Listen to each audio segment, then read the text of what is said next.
From the world of AV programming and control with James King, I'm Steve Greenblatt. This is Ask the Programmer. James, how are you today? I'm looking forward to another episode and a great conversation.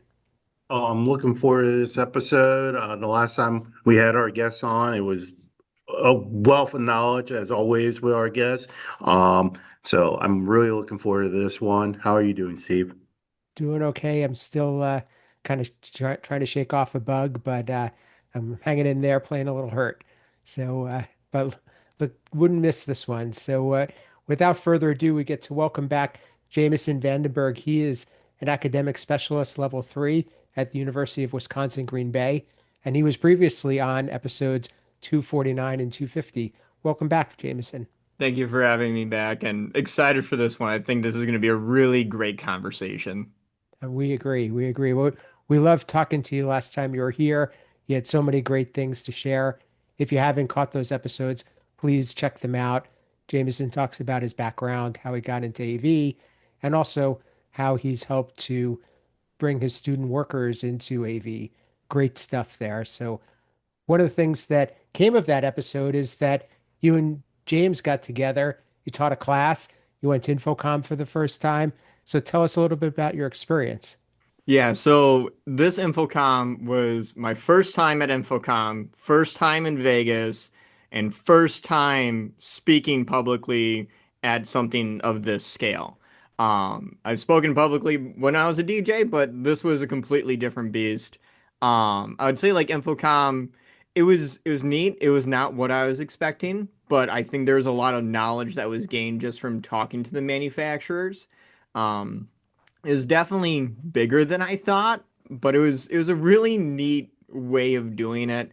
I'm really happy that I also was able to bring my wife Delaney with me, so it was kind of nice having that like familiarity of someone kind of around you to kind of like point out different stuff that you might have forgot. But no, I think everything went really great. I think like especially the speaking with James, I think it went well. I have some notes on my end that I want to adjust on, but I think it will come with practice. That's great, insight. James, why don't you share your thoughts? Oh, well, it was great. It was a good experience having Jamieson, co-present with me as we did a session on networking for AEV. And the one thing, like Jamieson, is this I've done one session at InfoComm the last 5 years, and every year we make tweaks to it. So you're always going to do it, just like programming. Like talking about our programs. How many of us who look back at our program and make a little tweak? Oh, I could have done this better. Because you learn, you make an adjustment. So yeah, same thing. You could be doing your 100th panel, and you're still going to be like, I need to do this different. It was a great experience. Having it, I will say, like, for me, it was being on the other side, and what I mean by that was it was 2022 or 2021 was my the October Infocom. The best Infocom, I will still say that was the best one. Steven, you and I met the first time there in person. But from there, I was the newbie. I had people who reach out and, open the door for me, like Joe Way, and then even with the presenting at InfoComm of John Douglas, who, like you said, like did our fifth session on how to design a classroom. And being able to do that for somebody else, hearing the wealth of information that Jameson had on the last time we had him on, I was like, this is someone voice who needs to be out there, and being able to say, hey, why don't you join me on this panel, and seeing how he took it was awesome. So a good experience.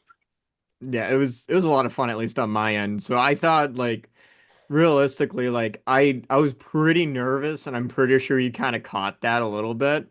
But I'll be forever grateful, and I'll tell you it 100 times that I'm forever grateful for you allowing me to do that with you and being able to participate. And I think you might have awakened what I would call a hunger to do more.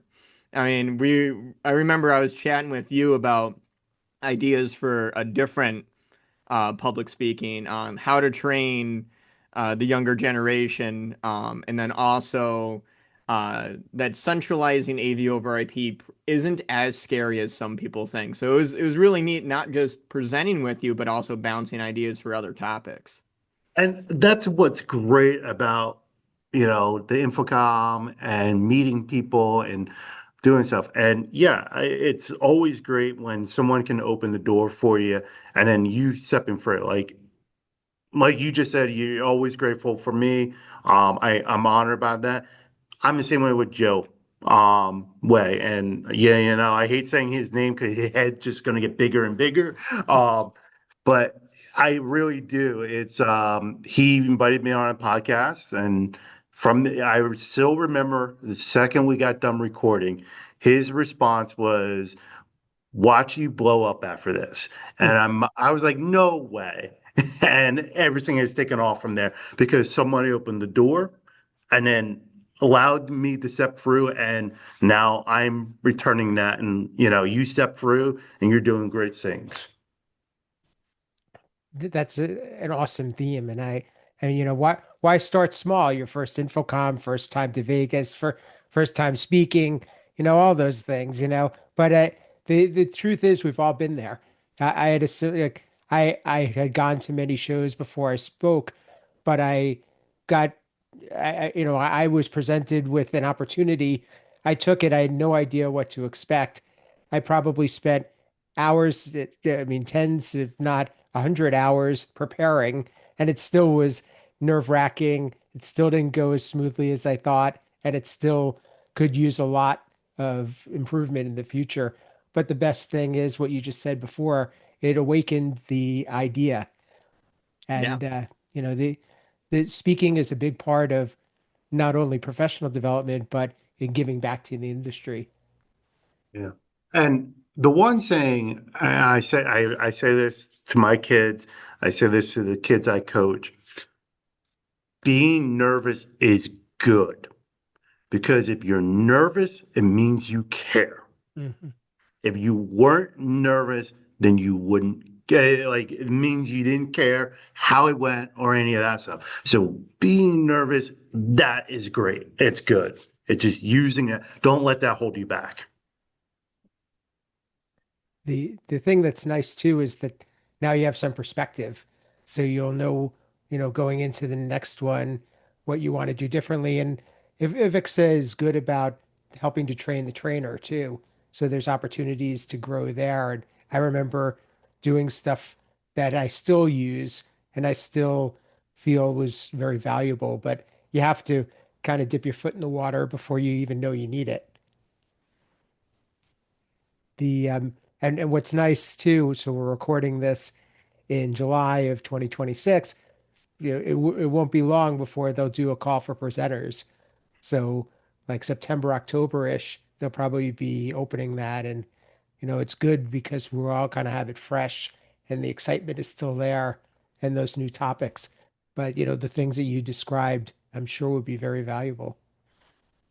Yeah, and Jameson, you mentioned that you want to do more. You got that fire burning. Like, wait until they reach out to you and be like, "Hey, do you want to be on the committee who picks the presentations and stuff?" Or get on councils. Getting involved is definitely important. And, I'm sure I will be very remiss and get a lot of flack if I don't, say this is get involved with HEPMA. Like, you're in higher ed, it's a great organization and it's a whole volunteer base. So there's always ways to get involved with HEPMA.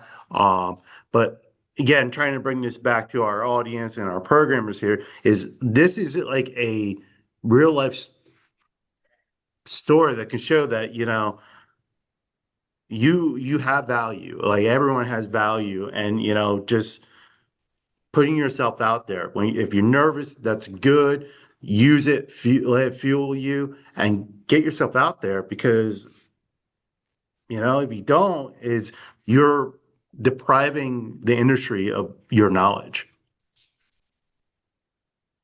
So, given all of that, what would you recommend for somebody who is who would be a first timer or would be looking at, is this something that I should be doing in the future?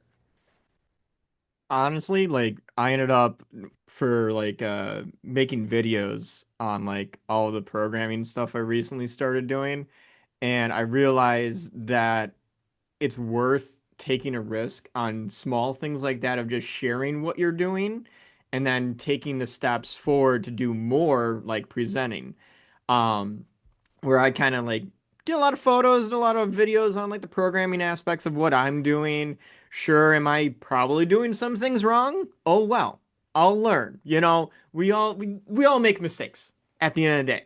And we're all here to learn and we're all here to make our industry better. So I would encourage people not just to like go to InfoComm, go meet people, go see these people, go see what manufacturers are doing, but on a smaller scale, share what you're doing, whether that's a photo, a video, a post, doesn't matter. Do it on LinkedIn, TikTok, YouTube. You'll find an audience. There's an Mhm. audience there for you, and they'll teach you a lot if you're doing something wrong and be okay with being wrong. No one's perfect. Yeah, honestly, that's one of the reasons why we do this podcast. And Yep. it's helped, I know for me, and I would imagine James too, helped us feel more comfortable behind the mic in front of people, doing things that we wouldn't normally do. It's still hard to start something and hit record, especially if you're on your own. And so I give you a lot of credit for that. Yeah. Two, I just heard this the other day. Maybe I was reading a book or a podcast. Um, you know, we hold ourselves back waiting for perfection, but perfection never comes. So dare to be messy. Especially in the podcast world or the vlogs world and all that stuff out there, you're gonna have you're free like the same with podcasts. You got to give it 10 episodes before you can really judge it. And I'm sure if you go back to our first 10 or so, they're pretty rough. Look at all these big YouTube folks out there. Um, you know, I'm sure their early content is rough, and you never know what's going to hit and what's going to take off. So yeah, you just got to put yourself out there, like Jameson said. What were a couple of things, takeaways that you have that you you would think of for the next time, or how would you structure your approach to InfoComm next time you're there? I think for me personally, I really messed up by saying I'm gonna arrive on Tuesday and leave on Friday. I should have spent more time so I can actually have a vacation with InfoComm, but I would also say I liked the idea of I didn't schedule a lot of meetings. And I kind of did that on purpose so I can go to these booths, experience the manufacturers, experience what the vendors are doing, and ask the questions just straight up. I was over at Lightwear asking questions about their programming, just straight up. And I figured out who my rep is without contacting Lightwear. And then the rep's like, "Well, I don't have an answer to that." And then he grabbed his boss, and then we did troubleshooting of like how to do certain things on their stuff, and it was a valuable experience, and that just didn't happen in Lightware's booth. That happened in every booth. Mm. I mean, I think the biggest thing that I'll always tell people is like, at least from my first experience, don't worry about scheduling meetings. Just go there, show the passion that you have, show the thought process that you have. You'll get the right people to talk to you, like easily. Because people love nerds, and we're all just nerds at the end of the day. That's So really funny. yeah, I've actually, I think one of my, my most recent article for the higher ed kind of talks about this. And do know everyone's reason for attending the show is going to be different, of course. And even each year, your own reason for attending might change. When I first started attending InfoComm, it was really to get the education sessions, attend those. and see the technology. In my current role now, I'm not going to say I don't care about the technology. I one don't have the time or the resources to go through meetings like Jamison said.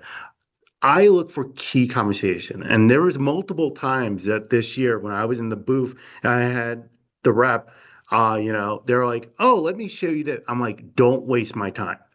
And I was like, "Show me the things I need to know. You know what I need. Show me what I need. Let me learn and let me move on." I did not do booth tours. Um, I'm also fortunate. I'm at UNLV. I can pick up the phone and call Sony. I can call Crestron. I can call AMN. I can call the manufacturer and say, "Hey, show me what you have." And they'll come here. We're big enough. I understand that I am privileged and lucky enough to work at a university that we have that opportunity. So I don't need to waste my time at InfoComm for that. Where I get value from that is, presenting, opening the door for other people, but sharing my knowledge, but also having key conversation and seeing how manufacturers are vamping their products based on the conversations that we had. Um, and you can tell companies that are willing to listen and who aren't. I mean, I had the same experience that Jamison had.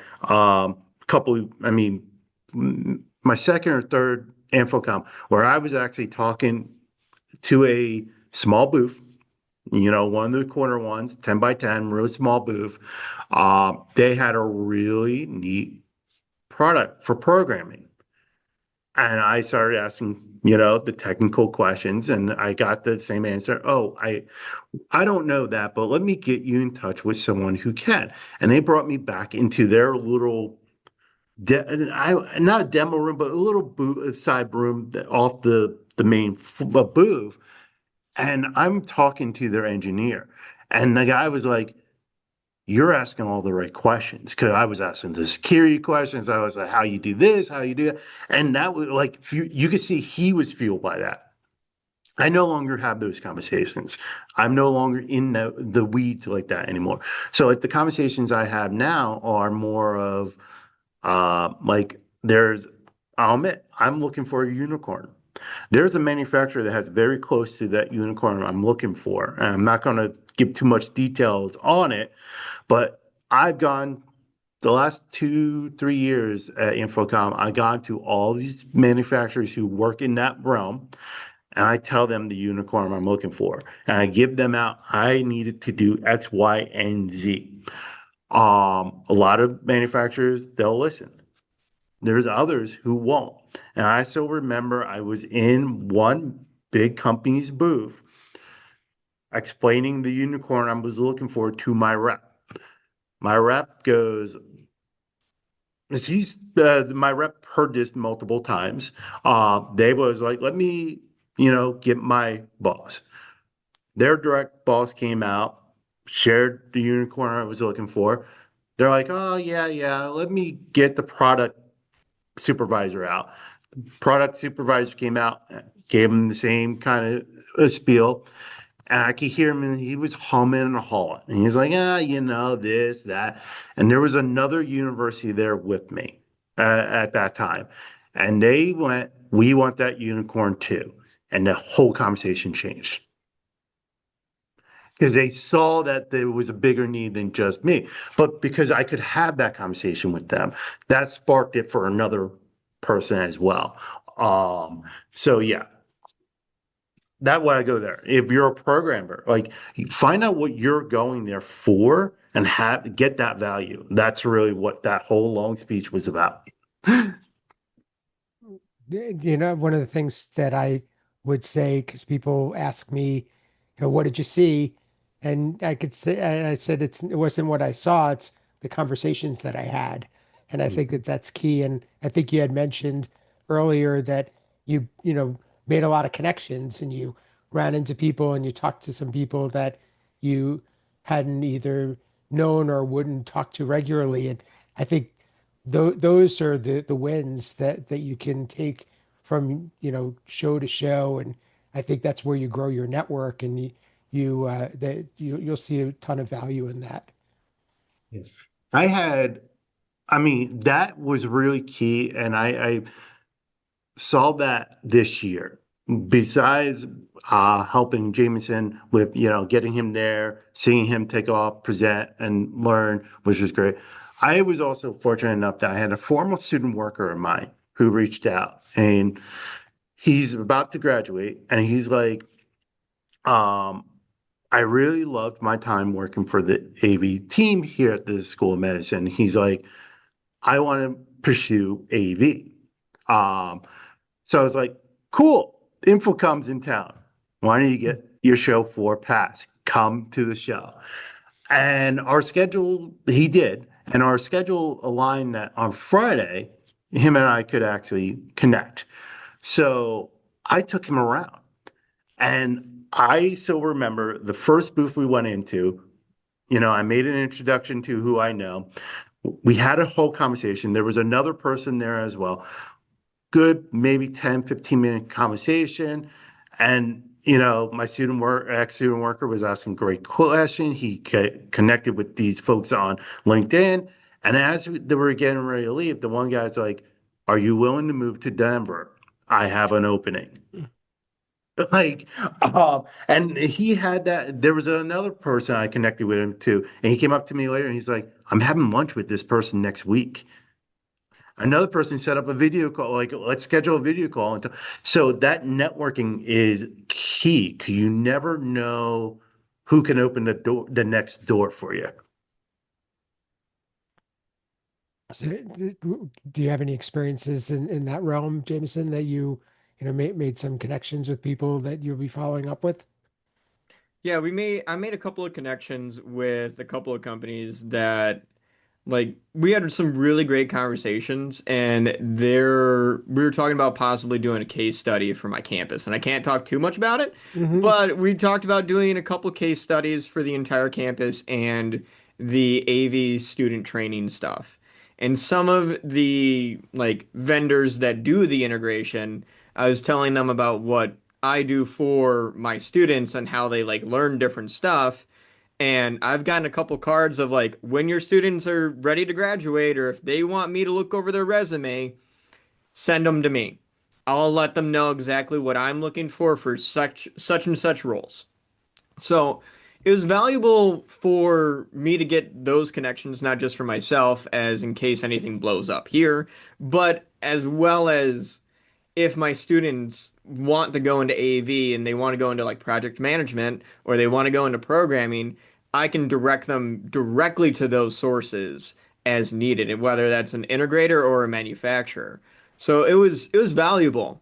Not to say that it wasn't, but it was very valuable, and I similar experience. That's awesome. And I'm sure that you'll probably have access to more resources because of that, and your status will be elevated in your the opportunities that are presented, which is also a good way to be able to give back to the industry. At the end of the day, I just want to make sure that like I help out the industry, I help out people. That is what I care about.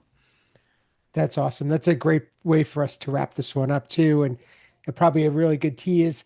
I, Jameson will be back with us on our next episode and talk a little bit about some of the student workers that he works with because it's really interesting and a great dynamic to be able to um, not only have the student workers benefit your university, but also giving them the stepping stones that they need to have careers in the industry. Until then, Jameson, can you share with our audience how they could reach you and continue the conversation? Yeah, you can reach me over LinkedIn, Jamison Vandenberg. You'll see this cute little photo with me and my dogs. Or you can reach out via email, vandenbj@uwgb.edu. Fantastic. James, any final thoughts and how can people reach you and continue the conversation? Final thought is if you take nothing away from this episode besides the last statement Jameson just made, that should be the only main thing you take away. It's not about the tech, it's about the people. Um, Again, if you want to get a hold of me, Google me. I'm out there. Ask the programming community on LinkedIn. Again, I'm out there. Fantastic. And I would agree. I think this is a great success story. And thank you, Jameson, for sharing it with us. And, it started out you just raising your hand and saying I would be on a podcast, and look what's transpired because of that. And this is a testament to you. You're doing videos. I've been watching your stuff on LinkedIn, and it's a real great way. And now you're in our network, and hopefully in our audience's network too. For me, you can reach me at Steve Greenblatt on social platforms. LinkedIn is the best place. My company, Control Concepts, is a supporter of this podcast, and we create some of the components that are building blocks for programmers to get their projects done. You could find out more about that at controlconcepts.net, and upcoming a new website at ccisupported.net. That'll be available in about 30 days or so. So please check that out. Our podcast, if you're watching, is also available on the audio form, where you could go on your favorite podcast player. And if you're listening, you can watch us on YouTube. So check us out in either place, or wherever you prefer. Leave a rating, review, share your favorite episode. We'd certainly love to hear from you. And as James said, you could join us in the LinkedIn group for Ask the Programmer. Please connect with us there, and you'll be able to continue this conversation as well. So until next time, thank you for listening. Thank you for watching. This has been Ask the Programmer.